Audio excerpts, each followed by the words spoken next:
Hi guys! Lipstick ako guys.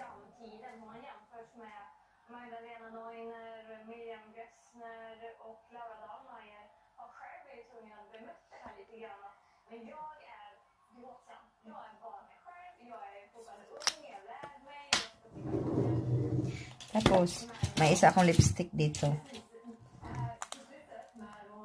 Binigay to sa akin ni ano eh. Naalala ko si Jacel yung nagbigay sa akin ito. Tagal na to. Pulang-pula.